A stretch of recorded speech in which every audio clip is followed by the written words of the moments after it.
Open secret में आपका स्वागत है। मैं आपका दोस्त आशीष चांद। दोस्तों, आजकल हम लोग कथा उपनिषद साथ साथ पढ़ रहे हैं। यह है इस पे हमारा 65th वीडियो 14-65। आज हम लोग दोस्तों इसके दूसरे चैप्टर के दूसरे सेक्शन का 11th श्लोक देखेंगे। Verse 2-2-11। The immanence and the transcendence of the self। आत्मा की असंगता। हिरण्यगर्भ, द एंटायर यूनिवर्स ब्रह्मा द्वारा रचित है, तो वह पूरा का पूरा ब्रह्मा में समाया हुआ है। ब्राह्मण तत्व उसके कण कण में है। यह है दोस्तों द इमनेंस ऑफ ब्राह्मण। और ब्रह्म तो इंडिपेंडेंट है ही। हिरण्यगर्भ तो उन्होंने क्रिएट किया है, उनकी उत्पत्ति है ये। तो उसके बारे में जानना, ये है ट्रांसेंडेंस ऑफ द ब्राह्मण। Starting from the 11-gated city, the human body, Dharmraj expanded till the universe, and now Dharmraj is getting into the abstract realm and showing us the transcendental, supreme, divine spark, the self, the eternal, the non-dual. In last two shlokas, Yamraj has taken the examples of fire and air. Now he is taking the example of the sun, सूर्य। दोस्तों, हम लोग कितने आसानी से फिसल जाते हैं, समझ में आते आते ही गुम हो जाता है ज्ञान। एक जस्टार्ट की तरह है कि एक आंख से ये और एक आंख से वो। सच्चाई, रियलिटी एंड अनरियलिटी, बस एक ही विजन में, एक ही लुक में, एक ही चीज देखते देखते भी जैसे एक ही सिक्के के दो पहलू हों। यमराज हमें इस हिडन डिफरेंस के बारे में बता रहे हैं। ये रियल और अनरियल के बीच में जो डिफरेंस है उसके बारे में बता रहे हैं। चलिए फ्रेंड्स, देखते हैं।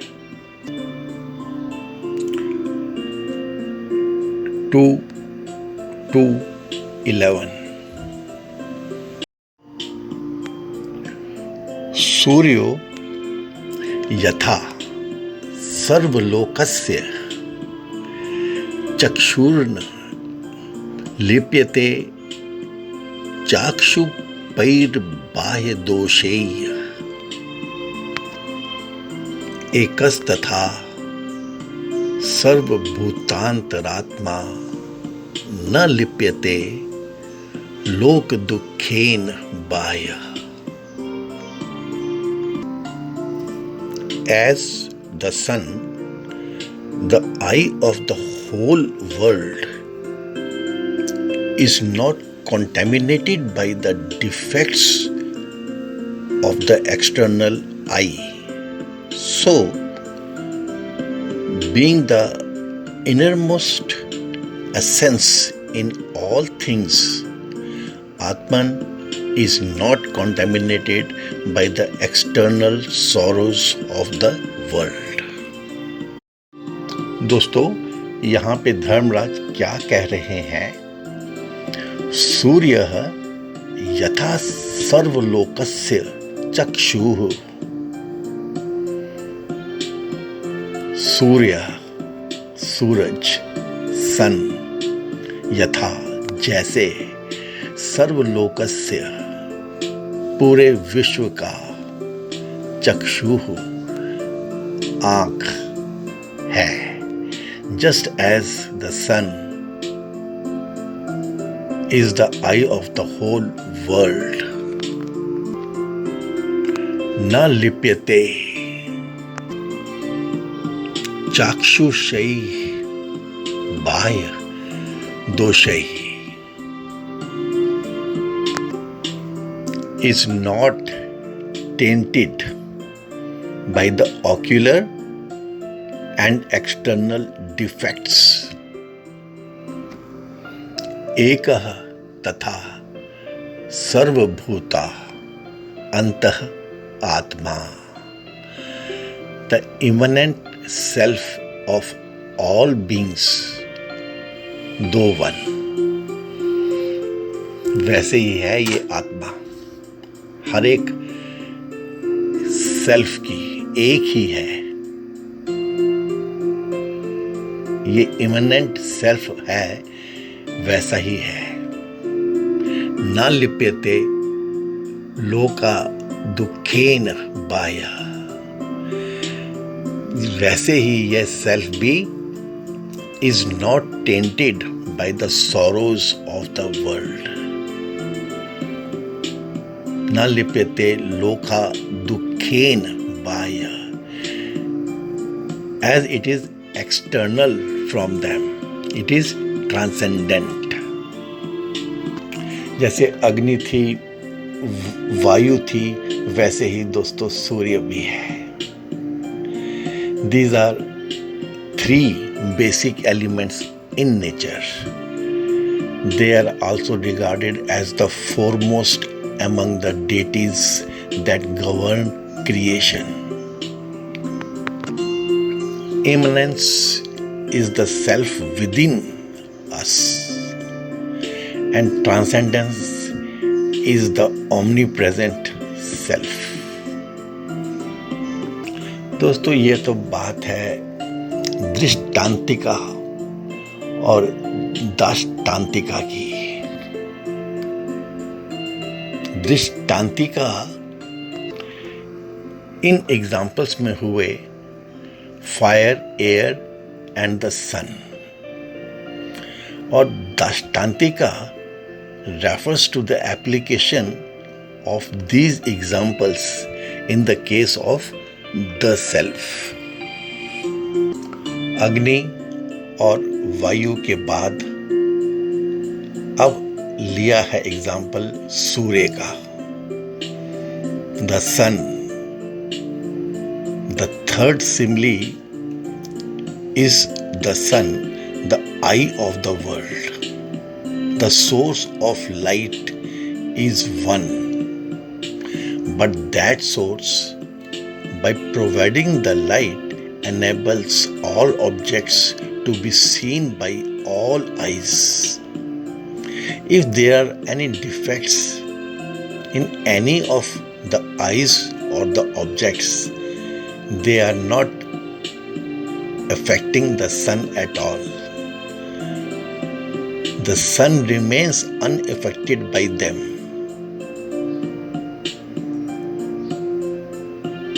ये तो है दोस्तों दृष्टांतिका।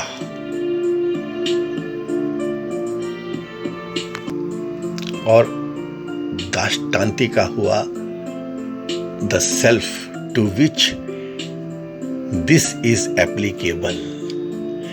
The self too is only one homogeneous reality throughout the universe. However, it is reflected differently in every creature.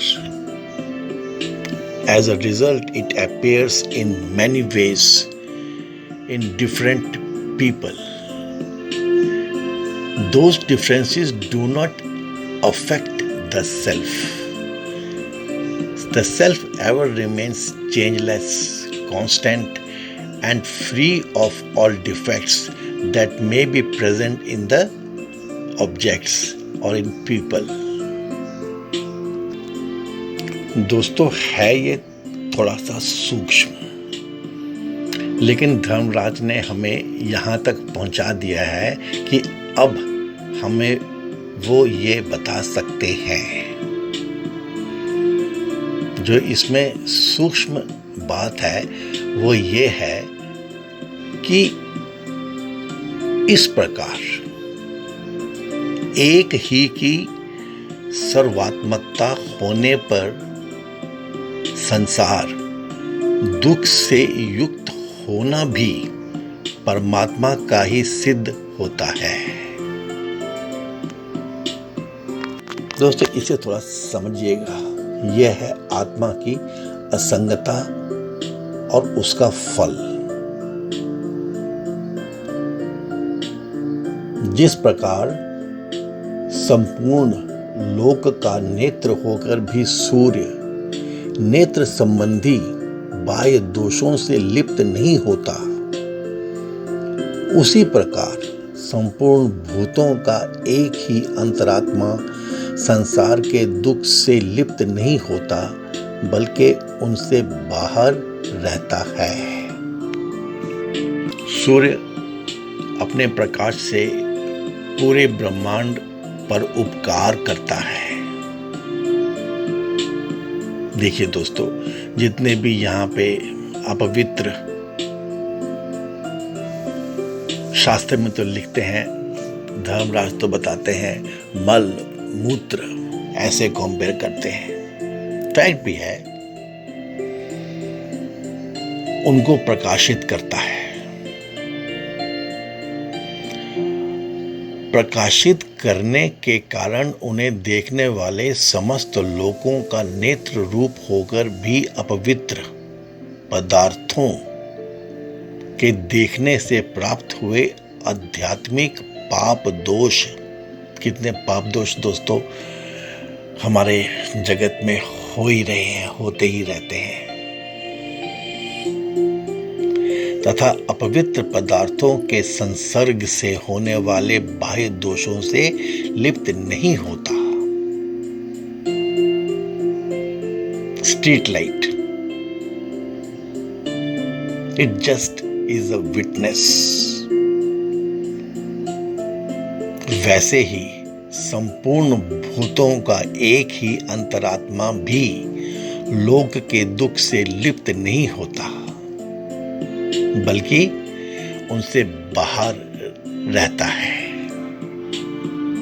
Yamraj तो ये कहते हैं, लोग अपने आत्मा में आरोपित अविद्या के कारण ही कामना और कर्म जनित दुख का अनुभव करता है, और फिर उस सूक्ष्म बात को समझाते ही रहते हैं कि वह अविद्या एक्चुअली में परमार्थतः स्व आत्मा में है नहीं। यह सब बस उनके संसर्ग में आए हुए पुरुष में विपरीत बुद्धि का अध्यास होने के कारण ही है। वो केवल प्रतीत होते हैं। उन दोषों से उनका लेप नहीं होता, क्योंकि वे तो उस विपरीत बुद्धि जनित अध्यास से बाहर ही हैं। आत्मा तो संपूर्ण लोक का अंतरात्मा होकर भी विपरीत अध्यारोप से होने वाले लौकिक दुख से लिप्त नहीं होता, क्योंकि वह उससे बाहर है। आत्मा विपरीत बुद्धि जनित अध्यास से बाहर है। अब दोस्तों, इसमें से जो पॉइंटर्स निकल के आए हैं,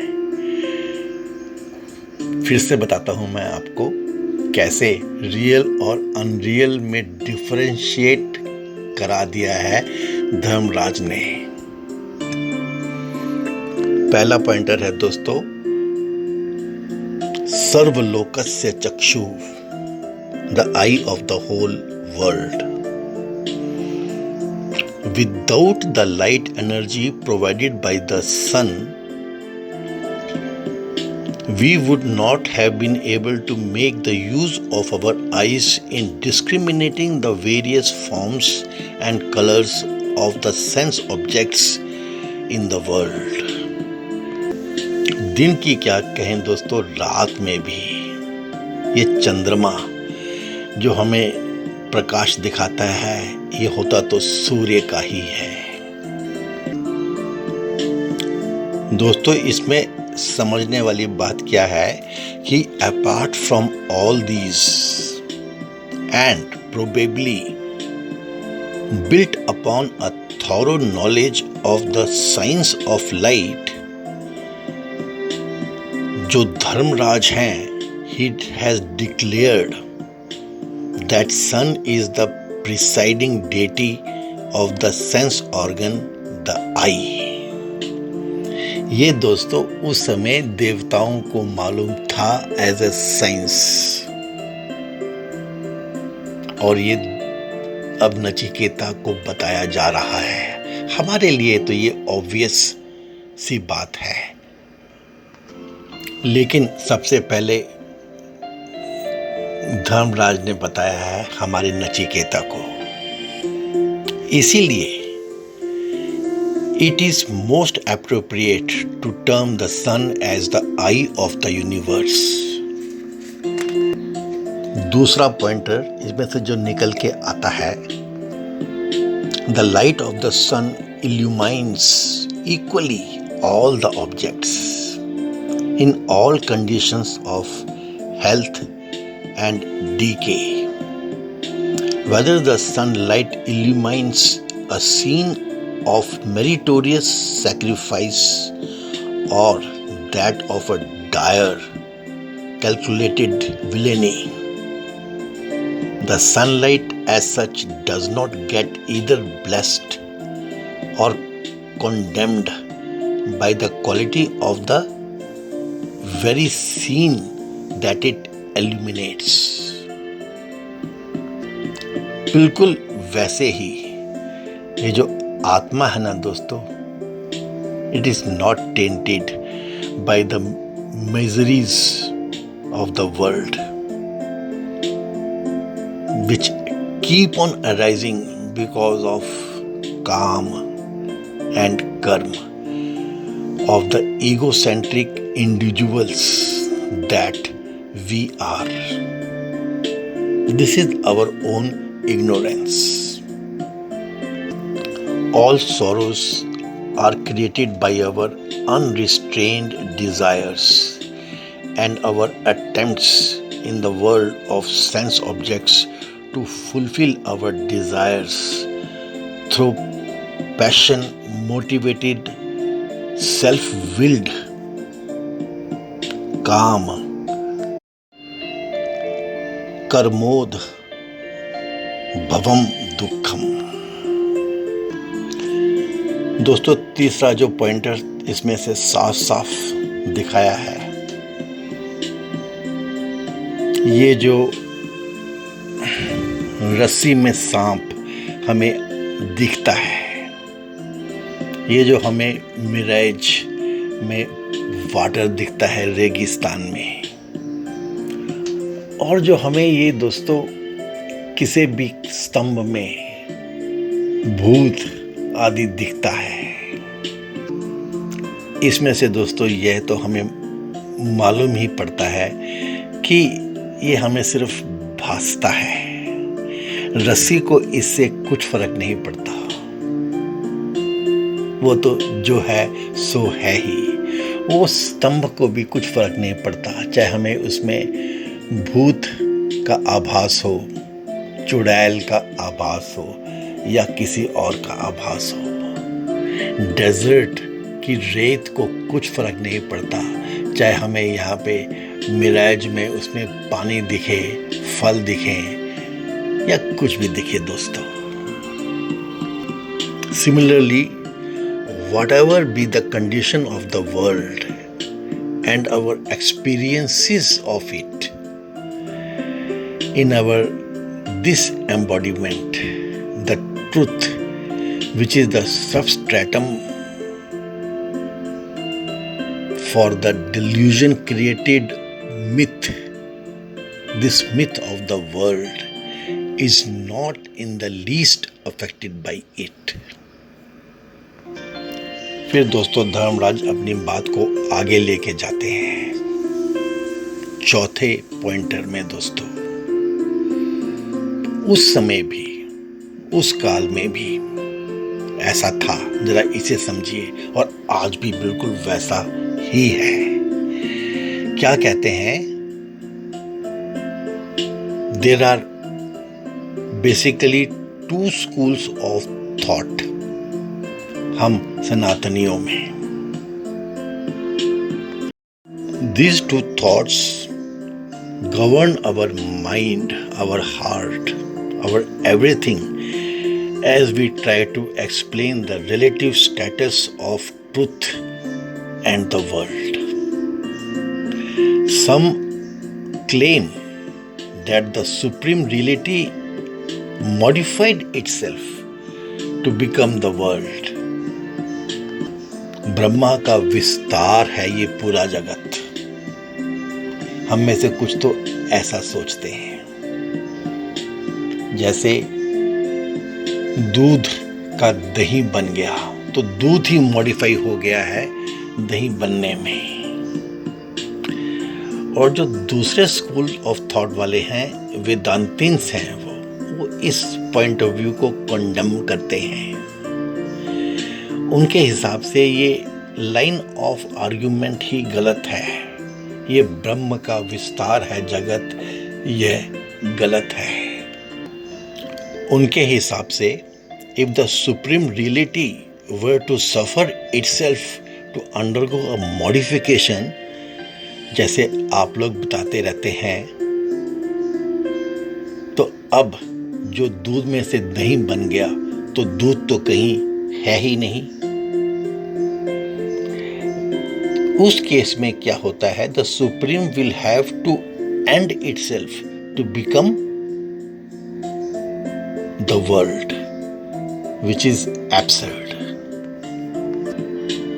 जो ये दूसरे स्कूल ऑफ थॉट वाले हैं, वेदांतिन्स हैं, they argue that if the world is the modification, यदि ये जगत एक परिणाम है of the supreme reality, then according to the Parinamavadins, उनके हिसाब से the supreme is available for change and that which undergoes change can not be eternal but must necessarily fall within the boundaries of finiteness. Thus, if the Parinamvad is accepted, the supreme reality becomes a finite, perishable quantity. वेदांतिन्स क्या मानते हैं दोस्तों? सनातनी जो वेदांत को follow करते हैं, ये बस हमारे बीच में ही हैं, 2 थॉट्स चलते रहते हैं दोस्तों। वो क्या बिलीव करते हैं? That the creation is a super imposition upon truth. caused by the jugglery of the this jugglery is termed Maya. ये जो आर्ग्यूमेंट है ना दोस्तों, इसे कहते हैं विवर्तवाद है ये। इसमें the supreme undergoes no change at all, ये सांख्य दर्शन वाली बात। ये वेदास ही हैं दोस्तों, ये ज्ञान सारा वेदास में से ही आया है। जो ये बाकी कल्चर या रीतियाँ या जो भी था, उससे जो ये रियल साइंस पॉल्यूट हो रही थी, तो फिर ये सब दर्शन निकल के आए थे दोस्तों। ये तो ओपन सीक्रेट पे हम अब जान ही चुके हैं। The supreme undergoes no change at all but ever remains in its eternal purity and immortal grandeur. दोस्तों क्लियर है, the rope undergoes no change nor gains for itself even a drop of the all this myth जो traveller सोच रहा है, उसको आभास हो रहा है कि उसमें स्नेक दिख रहा है उसको। The rope remains totally unaffected by it. यूं धर्मराज बता रहे हैं, the theory of modification is not at all correct. Dharmaraj बता रहे हैं, कुछ तो हम में से बिलीव करते हैं थ्योरी ऑफ मॉडिफिकेशन में, ये जगत ब्रह्म का ही विस्तार है, और कुछ हम में से बिलीव करते हैं थ्योरी ऑफ सुपर इम्पोजिशन। एक ट्रुथ है ब्रह्म की, सच्चाई है, सच है, उसके ऊपर सुपर इम्पोजिशंस होता चला गया है। पहले महतत्व का, फिर अहम तत्व का, फिर आगे आगे आगे। This way Dharmaraj has explained the real and the unreal, the सूक्ष्म, अति सूक्ष्म difference in these two thoughts. Okay, friends, thank you very much. I am of the strong opinion that our elite members would be liking our explanation of the sutras of Katha Upanishad. इतनी evolution के बाद आज के युग के हिसाब से हो सकता है हमारे माइंड में यह अब बड़े ऑब्वियस और नेचुरल और कॉमन सा लगता हो ये एक्सप्लेनेशंस, लेकिन दोस्तों या तो हम इन्हें मान लें, इनकी तरह ही अपने आप को ढाल लें, और साथ ही साथ इनकी हम इज्जत करें कि कब अननोन पीरियड्स में यह ज्ञान हमारे भारतवर्ष में दे दिया गया था बाय देवास, बाय आवर ऋषिज of the your to us. Thank you very much, friends. Please give this video a like. Please share it with your important contacts. Mind में ये रखिएगा कि it should help Open Secret in its expansion. Thanks, friends. हे पूर्ण परमात्मा, पापों का कर खात्मा, विश्व बने धर्मात्मा, सब है तेरी आत्मा। May God bless us all. Thanks, friends.